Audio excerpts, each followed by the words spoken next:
Chimamanda Ngozi Adichie, amuse-oreille. Mon mari tout neuf a sorti la valise du taxi et il est entré le premier dans le brownstone, me guidant par une volée de marches maussades, puis le long d'un couloir sans air à la moquette élimée, pour s'arrêter devant une porte.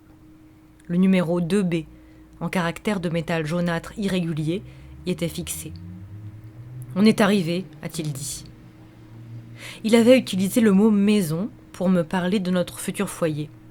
Je m'étais imaginé une allée bien lisse, serpentant entre des pelouses vert concombre, une porte s'ouvrant sur un vestibule, des murs ornés de tableaux paisibles.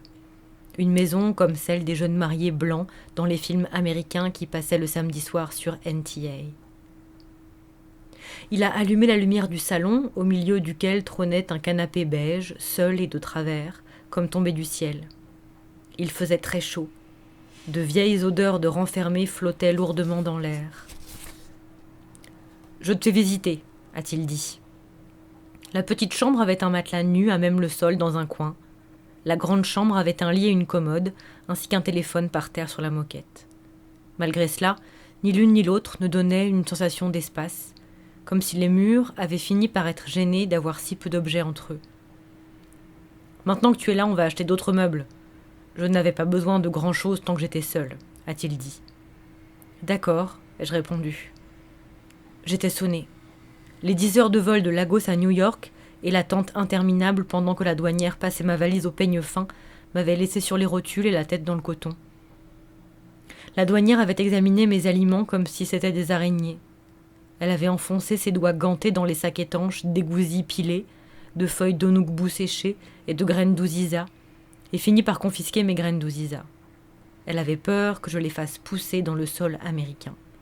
Peu importe si les graines avaient séché des semaines au soleil, si elles étaient dures comme un casque de vélo. « Ike Agum », ai-je dit en posant mon sac à main par terre dans la chambre.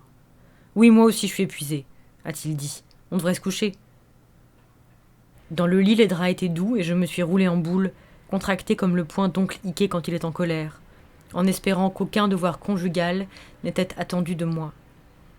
Quelques instants plus tard, je me suis détendue en entendant les ronflements cadencés de mon mari tout neuf.